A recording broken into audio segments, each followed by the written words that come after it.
Sneha, I'm currently present at the State Secretariat. The activity, the buzz has really picked up. The Cabinet Minister Pratap Singh Khachariawaz has arrived at his Secretariat office this morning. This is the last few moments, Sneha. In less than an hour's time, the press conference is scheduled to be held at noon by the Chief Election Commissioner in New Delhi. And before that, the ministers, the mantris of the Rajasthan government are indulging in hectic activities, trying to finish off the last few files that they could, probably put their signature on, or perhaps, have their name onto. Rajasthan elections are going to be really interesting because there can be several permutations and combinations. Will the internal tussle of the Congress, the Gehlot and the pilot camp fighting out with each other for almost 4 years out of 5 years, will that harm the Congress? Will the factionalism within the BJP, the Vasundhara Raje faction, the Punia faction, the Rathors and the Shekhawats of the BJP, will that really harm the BJP? Something, the elections will really tell us. Khachariyawas साहब, जिस तरह से चुनाव करीब आ चुके हैं, अब कुछ ही समय में निर्वाचन आयोग तारीखों की घोषणा करने वाला है, क्या ऐसा सबसे बड़ा मुद्दा है जिसको लेकर कांग्रेस चुनाव में जाएगी? एक नारा चल रहा है अभी पूरे राजस्थान में, कहो दिल से कांग्रेस फिर से। दिल से काम किया है, काम किया दिल से, कांग्रेस फिर से। काम जब दिल से किया है, हर आदमी को लगता है कांग्रेस मेरी है, जिसने महंगाई को लेकर मेरे लिए एक्शन मोड पर आकर कांग्रेस ने काम किया। इस राजस्थान एकमात्र ऐसा स्टेट है जहां पे राइट टू हेल्थ लागू हुआ, जहां महिलाएं जब बस में बैठती है तो 90% किराया उसका फ्री है, जहां बच्चे एग्जाम देने जाते हैं तो रोडवेज की बस में फ्री सफर करते हैं। ओपीएस लागू करने वाला पहला स्टेट राजस्थान है। 1 करोड़ लोगों को बुजुर्ग विकलांग विधवा पेंशन मिलती है ऐसा। और आप राजस्थान के यूथ को सबसे ज्यादा नौकरी देने वाला इन स्टेटों में राजस्थान स्टेट है। सरकारी नौकरी, प्राइवेट जॉब अच्छे। ओवरऑल राजस्थान में जो पब्लिक वेलफेयर की जो हम स्कीम्स लेकर आए, उसकी चर्चा पूरे राजस्थान में, पूरे देश में है।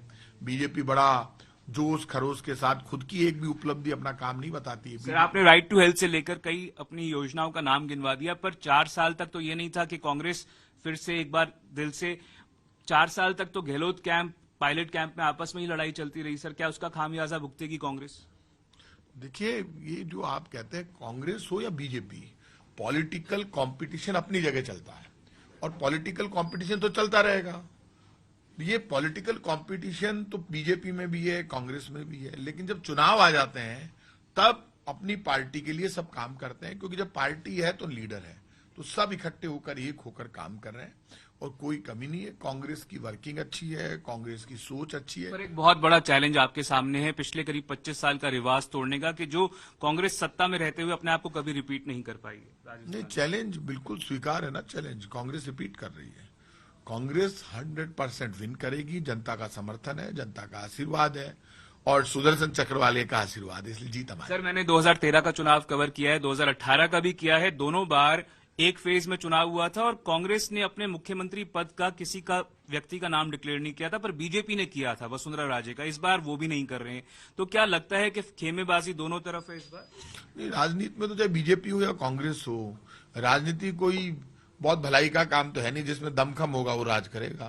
तो दमखम पॉलिटिकल लीडरशिप में मुख्यमंत्री और ये जो प्राइम मिनिस्टर वगैरह जितने भी बनते हैं, तो स्पेशल पावर होती है उनके पास, ऊपर वाले की मेहरबानी होती है। दमखम किसमें है इस बार? आपको मुझे याद है 2018 में आपने पायलट साहब के साथ कंधे से कंधा मिलाकर, वो प्रदेश कांग्रेस अध्यक्ष थे, उस टाइम आप साथ में खड़े थे। आज इस बार क्या है सर? कोई युवा नेता को आपको लगता है लीड करना चाहिए या फिर एक्सपीरियंस के साथ कांग्रेस जाएगी? अब इलेक्शन आ गए, अभी तो पंजे को जिताकर लाना है। कांग्रेस जीतेगी। सब लोग इकट्ठे होकर कांग्रेस को जिताने के लिए काम कर रहे हैं। राहुल गांधी के नेतृत्व में तमाम नेता इकट्ठे होकर काम किया दिल से। कांग्रेस फिर से नारे के साथ मैदान में उतर रहे हैं। 100% कांग्रेस विन करेगी। हमारी सच्चाई, हमारी ईमानदारी, हमारा काम हमारे साथ है। लोग कांग्रेस की वर्किंग की, काम की तारीफ कर रहे हैं, क्योंकि बीजेपी जिस तरह से हमारे ऊपर पत्थर फेंक रही है, तो लोगों में राजस्थान में आपको लगता है कि बीजेपी में वसुंधरा राजे को हाशिए पर रखा हुआ है और उसका फायदा कांग्रेस को मिल सकता है? बीजेपी को अपने काम बताने चाहिए। बीजेपी अपने काम नहीं बता रही है, अपनी उपलब्धि बतानी चाहिए। बीजेपी अपनी उपलब्धि और अपने काम बताती नहीं है। लोगों में चर्चा इस बात की कि कांग्रेस काम करती भी है, अपने काम पर चुनाव भी लड़ती है। और बीजेपी का जहां तक सवाल है, बीजेपी तो केंद्र सरकार तो पेट्रोल डीजल की महंगाई के लिए जिम्मेदार है। इस वक्त क्रूड ऑयल के दाम अंतर्राष्ट्रीय मार्केट में $90 प्रति बैरल है। तब 100 के पार पेट्रोल चला गया, 100 के नजदीक डीजल है।